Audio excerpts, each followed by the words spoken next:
আজকে সরাসরি তোমাদের সামনে চলে এসেছি। আজকে তোমাদের সামনে মোহনবাগানের আগামী দিনের পরিকল্পনা কি তাই নিয়ে আলোচনা করব এবং তোমাদের সামনে তুলে ধরবো যে আগামী দিনে মোহনবাগান কীরকম টিম করতে চলেছে, কাদের কিবা রেখে দিচ্ছে, কাদের কিবা ছেড়ে দিচ্ছে, সব বিস্তারিত আলোচনা করব। তো তোমরা আমার সঙ্গে থাকো। তো যারা এখনো পর্যন্ত আমার এই চ্যানেলটিকে সাবস্ক্রাইব করেনি তাদের কাছে বলবো চ্যানেলটিকে সাবস্ক্রাইব করো এর পরবর্তীতে আরও এরকম ভিডিও পাওয়ার জন্য। তো শুরু করা যাক। দেখো, মোহনবাগান এবছরে যে টিম করেছিল, প্রত্যাশিত ছিল মোহনবাগান আইএসএল লিগ শিল্ড পাবে এবং ওই পরিকল্পনার মতো মোহনবাগান কিন্তু সেটা পেয়েও গেছে। দুর্ভাগ্যবশত মুম্বাই এফসির কাছে মোহনবাগান 3-1 গোলে আইএসএল ফাইনালে হেরে যাওয়াতে মোহনবাগানের 16 করা কিন্তু পূর্ণ হলো না। তবু মোহনবাগান যা পারফরমেন্স করেছে তার নিরিখে এবছর কিন্তু মোহনবাগান এই ইন্ডিয়ার চ্যাম্পিয়ন টিম, অর্থাৎ সর্বোচ্চ টিম, সর্বশ্রেষ্ঠ টিম। তো আগামী দিনে মোহনবাগান আরও ভালো যাতে করতে পারে, সমস্ত বা এই যে আমাদের এই ভারতে যতগুলো প্রথম শ্রেণীর টুর্নামেন্ট আছে প্রতিটা টুর্নামেন্টে যাতে চ্যাম্পিয়ন হতে পারে সেই লক্ষ্যে মোহনবাগান ঝাঁপাচ্ছে এবং মোহনবাগান বোঝা যাচ্ছে আগামী দিনে কী ধরনের টিম করতে চলেছে। তো চারিদিক থেকে বিভিন্ন কানাঘুষো নানা রকম শোনা যাচ্ছে, সেখানে বোঝা যাচ্ছে যে মোহনবাগানের বাইরের থেকে অনেক প্লেয়ারই আসতে চলছে। তো একজন প্লেয়ারের নাম কিন্তু একদম পাক্কা, অফিসিয়ালি তার সাইন হয়েছে কি হয়নি এখনো পর্যন্ত জানা যায়নি। তবু বলে দিচ্ছে এই প্লেয়ারটি কিন্তু মোহনবাগানে আসতে চলেছে, সেটি জিমি ম্যাকলারেন। এই জিমি ম্যাকলারেনকে আনার পেছনে কিন্তু অবদান ভারতীয় আমাদের এই মোহনবাগানের দুজন প্লেয়ার, অস্ট্রেলিয়ান প্লেয়ার। যা সাকসেসফুল প্লেয়ার হচ্ছে মোহনবাগানের দিমিত্রি পেট্রোরাসের সঙ্গে কিন্তু ম্যাকলারেন ভালোই বন্ধুত্ব। এছাড়া কামিন্সেরও ভালো সম্পর্ক আছে এবং এই দুজনের জন্যই কিন্তু ওই ম্যাকলারেন মোহনবাগানে আসছে এবং এরপর ধরে নাও আসছেই নিশ্চিত, যদি বা তার সই হয়েছে কি হয়নি সেই ব্যাপারে কিন্তু আর নিশ্চিত নয়। আর বাইরে যে সমস্ত বিদেশি নিয়ে আলোচনা করেছে, এএসসি কাপ চ্যাম্পিয়নদের আসবে, কারা আসবে কারা আসবে না, এসব নিয়ে আমি আগের থেকে কিছু বলবো না। আর দু একদিন ওয়েট করে দেখি কি ডিল হয় মোহনবাগানের সাথে, তারপরে এই নিয়ে আলোচনা করা হবে। তো আলোচনা করা যাক যে মোহনবাগানে যারা ছিল, মোহনবাগান যে সমস্ত বিদেশি ছিল সেই বিদেশিদের কাদেরকে রাখবে আর কাদেরকে ছেড়ে দেবে। তো যতদূর শোনা যাচ্ছে আরমান্ডো সাদিকও কিন্তু মোহনবাগানে আর থাকছে না, যদিও বা তাকে নিতে গেলে ট্রান্সফার ফি দিয়ে নিতে হবে। যে টিম বা যে দলই নিক না কেন তার সাথে যে চুক্তির মেয়াদ কিন্তু এখন মোহনবাগানে শেষ হয়নি, সেই কারণে সাদিককে মোহনবাগানকে ছাড়তে হলে কিছু ক্ষতিপূরণ মোহনবাগানকে স্বীকার করতেই হবে। তো সাদিকও তো সেভাবে প্রথম দিকে পারফর্ম করতে পারেনি, ফেরেন্দো কোচ থাকাকালীন সাদিকও পুরো জিরো, সেইভাবে খেলতে পারেনি। তো হাবাস আসার পরে সাদিকও নিজেকে কিছুটা মিলে ধরে এবং সেই সময় সাদিকও বেশ কয়েকটি গোলও করেছিল, মোটামুটি ভালোই খেলেছিল। তো যা সার্বিক যা আমাদের যারা আমরা সাপোর্টার মোহনবাগান বা যাই হোক ভারতীয় যে সাপোর্টারের যে তার কাছে যে পাওয়া মানে আমাদের আশাটা ছিল, মানে যে খেলা আশা আমরা করেছিলাম তার কাছে, সেই কিন্তু আশা কিন্তু সে পূরণ করতে পারেনি এবং মোহনবাগান ম্যানেজমেন্ট সেটা হারে হারে টের পেয়েছে। সাদিককে ছেড়ে দেওয়ার ব্যাপারে কিন্তু মোটামুটি 80% নিশ্চিত ধরে নিতেই পাবে। আর একজন হ্যামিল, যার কথাটা না বললেই নয়, এই হ্যামিলকে কিন্তু মোহনবাগান ছেড়ে দেবে। সারা বছর তার সার্ভিস সেইভাবে মোহনবাগান পায়নি, খুব আশা করে মোহনবাগান নিয়ে এসেছিল। হ্যামিলকে ছেড়ে দেওয়াটাও কিন্তু নিশ্চিত। এই দুজন প্লেয়ার অর্থাৎ সাদিক এবং হ্যামিলকে কিন্তু মোহনবাগান ধরেন প্রায় 80% ছেড়ে দেবেই দেবে। আর একজন প্লেয়ার হেক্টর হিউজকে কিন্তু মোহনবাগান 50-50 ধরে নিতে পারো যে হেক্টর কিন্তু খারাপ খেলেনি। রয় কৃষ্ণ এইভাবে তার একটু স্লথ গতির জন্য রয় কৃষ্ণ তার জাস্ট পাওয়ার দিয়ে বেরিয়ে চলে গেল এবং গোলটা করে বেরিয়ে গেল ঠিকই, কিন্তু হেক্টর পরবর্তী যে ম্যাচটা হয়েছিল সেই ম্যাচে কিন্তু সাইড লাইন অসাধারণ একটা সেভ করে কিন্তু মোহনবাগানকে বাঁচিয়েছিল। এছাড়াও অনেক তার পরিকল্পনার যে বুদ্ধি, মানে তাৎক্ষণিক যে বুদ্ধি, সেই তাৎক্ষণিক বুদ্ধি দিয়ে কিন্তু মোহনবাগানের অনেক পতন কিন্তু সে কিন্তু রোধ করেছে, সেটা আমরা কিন্তু দেখেছি। কিন্তু হেক্টর হিউজের যে সবচেয়ে বড় যে অসুবিধা, সেটা হচ্ছে 90 মিনিট খেলার মধ্যে তার সেই ধকল কিন্তু এখন আর হেক্টর হিউজ নিতে পারছে না। অনেকটা বর্ষিয়ান হয়ে গেছে, বয়সও বেড়ে গেছে। তাকে যদি 50% অর্থাৎ এক হাফ মানে প্রথমার্ধ বা সেকেন্ড হাফে এইভাবে খেলানো হয়, এইভাবে যদি মোহনবাগান ম্যানেজমেন্ট যদি ভাবে তাহলে ইউসে থেকে যাবে। আদারওয়াইজ ভালো কোন ডিফেন্ডার পেয়ে গেলে কিন্তু ইউসেকে মোহনবাগান ছেড়ে দেবে, এটা কিন্তু নিশ্চিত ধরে নিতেই পারো। তো ইউসের ব্যাপারে যা বলার বললাম, দেখো কি হয়। মোহনবাগান ম্যানেজমেন্ট কি করে, হিউসেকে ছাড়ে কিভাবে।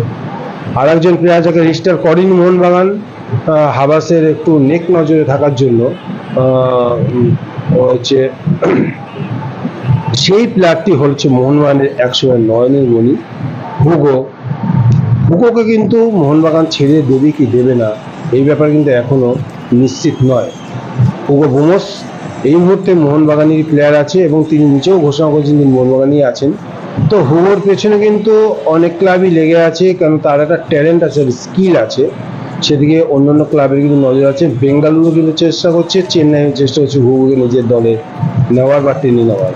তো সেক্ষেত্রে কি করে হুগোর ব্যাপারটা বেশ ঝাপসা বা মানে একটা আবছা ব্যাপার, মানে বোঝা যাচ্ছে না যে হুগো কি করবে, মোহনবাগানে থাকবে কি থাকবে না। হাবাস যদি মোহনবাগানে কোচ থাকে তাহলে হুগোর কিন্তু মোহনবাগানে থাকাটা কঠিন হয়ে যাচ্ছে। আর হাবাসের জায়গায় যদি অন্য কোনো কোচ, উড়িষ্যার কোচ যদি মোহনবাগানে আছে, একটা কথা শোনা যাচ্ছে উড়িষ্যার লেভেলও নাকি মোহনবাগানে আসতে পারে, তাহলে কিন্তু হুগোর মোহনবাগান থেকে যাওয়াটা একদম নিশ্চিত ধরে নিতেই পারো। এই কোচের উপর ডিপেন্ড করছে কোন কোচ থাকার জন্য হুগো থাকবে কি থাকবে না। এটা কিন্তু সত্যি একটা দুর্ভাগ্যের বিষয়। হুগোর মতো একটা প্লেয়ারকে কোচ ঠিক করবে থাকবে কি থাকবে না, যার প্রিয় পাত্র হবে সেই রাখবে, আর যার নেক নজরে চলে আসবে, এটা কিন্তু মোহনবাগানের পক্ষে একটা ক্ষতি বা মোহনবাগানের জনতার পক্ষে একটা ক্ষতি। তো তোমরা কিভাবে দেখছো কমেন্টস করবে। তো হুগোর ব্যাপারটা বলা হয়ে গেল। যে প্লেয়ারটা না বললেই নয়, অর্থাৎ যে প্লেয়ার খুব ধুমধাম আয়োজন করে বেশ ঘটা করে নিয়ে আসা হয়েছিল, সে হচ্ছে জেসন কামিন্স। জেসন কামিন্স প্রথম থেকে ফ্রেন্ডদের টিম ম্যানেজমেন্টে কিন্তু একদমই খেলতে পারেনি, কিন্তু হাবাস আসার পরে সে যথেষ্ট ভালো খেলেছে। ভালো খেলা তার কাছ থেকে আমরা যেটা আশা করি গোল, সে গোল কিন্তু কামিন্স করে গেছে। কীভাবে করেছে অত ব্যাখ্যা করে লাভ নেই, তবু উড়িষ্যার দ্বিতীয় গোলটি কিন্তু অসাধারণ। তো কামিন্সের থাকার ব্যাপারটা নিশ্চিত ধরে নিতেই পারো, কারণ কামিন্স সফল। মোহনবাগান যে কারণে তাকে নিয়ে এসেছিল সে ব্যাপারটা কিন্তু সে সফল করে দিয়েছে। তো কামিন্স কিন্তু মোহনবাগানে থেকে যাচ্ছে এ কথাটা নিশ্চিত। তো কামিন্স তো থাকার সঙ্গে সঙ্গে আর একজন প্লেয়ারের কথা বলবো, যে প্লেয়ারের কথা না বললেই নয়, সে হলেন জনি কাউকে। সারা ফেলে এসেছিল, অর্থাৎ দ্বিতীয়বার যখন কাউকে মোহনবাগানে এসেছিল হাবাসের তত্ত্বাবধানে, প্রথম কয়েকটা ম্যাচ কিন্তু অসাধারণ খেলেছিল। অর্থাৎ তখন ধরা হয়ে গেছে, তখন আমরা ধরেই নিয়েছিলাম হুগো বোমসের হয়তো বিকল্প এসে গেছে। কিন্তু পরবর্তীকালে বোঝা গেল যে না, কাউকে কিন্তু আর খেলতে পারছে না। সে কি চোট লুটিয়ে খেলছে, না এই যে কলকাতা বা পশ্চিমবঙ্গের বা আমাদের ইন্ডিয়ার যে ওয়েদার তার সঙ্গে মানিয়ে নিতে পারছে না, কিছুই বোঝা যাচ্ছে না। পরের দিকে কিন্তু সে টোটালি ফ্লপ। সুতরাং কাউকে ছেড়ে দেওয়া হবে কি হবে না সেটা কতগুলো টেস্টের উপর নির্ভর করছে। মোহনবাগান ম্যানেজমেন্ট ঠিক করে নিয়েছে তার একটা মেডিকেল চেক আপ করা হবে। সে চেক আপে যদি ধরা পড়ে হ্যাঁ তার কিছুটা চোট আছে, তাহলে মোহনবাগান সেই চোট সারিয়ে তাকে হয়তো সই করিয়ে নিতেও পারে। আর যদি ধরা যায় যে না চোট আছে, তার কোনো সমস্যা নেই, সমস্যা হচ্ছে ইন্ডিয়ান ওয়েদার, ভারতীয় আবহাওয়ার সঙ্গে মানিয়ে নিতে পারছে না জনি কাউকে, তা সেক্ষেত্রে কিন্তু জনি কাউকে ছেড়ে দেওয়াটা কিছুটাই মানে কোনোভাবেই মানে ছেড়ে দেওয়াটা কিন্তু প্রায় নিশ্চিত তোমরা ধরে নিতে পারো। তো বোঝা যাচ্ছে মোহনবাগান ম্যানেজমেন্ট কী করবে, কাউকে রাখবে না ছাড়বে, এই ব্যাপারটাও ধোঁয়াশা। আর বাইরে থেকে কোন কোন প্লেয়ার আনতে পারে সেই ব্যাপারে আমি বলিয়ে দিলাম। যতক্ষণ না পর্যন্ত 100% ডিল হচ্ছে ততক্ষণ পর্যন্ত এই বিষয়ে আমি কিছু বলবো না, কারণ সেই প্লেয়ারকে নিয়ে যে এত যদি এখন থেকে এত বলতে থাকি তাহলে পরবর্তীকালে তোমরা বলবে যে কী বলেছিল, সেটা এলো না। সুতরাং সেই কারণে একজন প্লেয়ারের ব্যাপারে আমি নিশ্চিত হতে পারি, সে হচ্ছে গিয়ে জিমি ম্যাকলারেন। সে কিন্তু আসতেই তুমি ধরে নাও, এবং এই ব্যাপারটা আমি তোমাদের সঙ্গে বাজি ধরতে পারি। আর যদি না আসে পরে তুমি আমাকে কমেন্টসও করতে পারো। তো আর একজন প্লেয়ার বলবো, যে প্লেয়ার হচ্ছে মোহনবাগানের প্রাণ ভোমরা, এই মুহূর্তে মোহনবাগানের হার্ট থ্রব, তিনি হচ্ছেন ডিমিট্রি পেট্রোটাস। ডিমিট্রি পেট্রোটাস কিন্তু মোহনবাগানে থাকার জন্য তোমরা ধরেই নিত মোহনবাগান এই আইএসএল এর লিগ শিল্ড চ্যাম্পিয়ন হয়েছে বা লিগ শিল্ড পেয়েছে, আর মোহনবাগান ভার্সেরা হয়েছে। এমন কোনো দিন যায়নি যে পেট্রোটাস খারাপ খেলেছে, আর মোহনবাগান যেদিনকে খারাপ খেলবে সেদিন ডিমিট্রি খেলতে পারেনি, বা ডিমিট্রি কোনো কারণে একটু অফ ফর্মে ছিল। সারা সিজন ধরে ডিমিট্রি খেলে গেল। সরি, একটা জিনিস লক্ষ্য করো, এই ডিমিট্রি কি করলো না, 10টা গোল করলো, অ্যাসিস্ট করলো 7খানা, আর আক্রমণ করে গোলের পজিশন তৈরি করেছে 60। এবং এই টুর্নামেন্ট সারা টুর্নামেন্ট ধরে সেরা প্লেয়ার তকমা পেয়েছে দিমিত্রি পেট্রাস, গোল্ডেন বল পেয়েছেন তিনি। সুতরাং তাকে ছেড়ে দেওয়াটা নিশ্চয়ই সম্ভব নয় মোহনবাগানের পক্ষে। আর দিমিত্রি নিজেও বলেছেন মোহনবাগানে খেলবেন, যতদিন তিনি ভারতে আছেন ততদিন তিনি মোহনবাগানে থাকবে। এখানে তোমরা এই দিমিত্রিকে মোহনবাগানের ব্যারটো এবং সনি নর্ডে এদের সাথে তুলনা করতেই পারো। এরা প্রাণ দিয়ে মোহনবাগানকে ভালোবেসেছেন, আর দিমিত্রিও কিন্তু সেই পথে এগোচ্ছেন।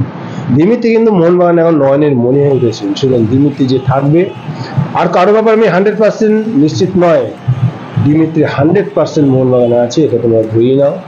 তো দিমিত্রি থাকবে এবং মোহনবাগানও ভালো খেলবে, আগামী দিনে চ্যাম্পিয়নও হবে। তো দেখো কি হয়।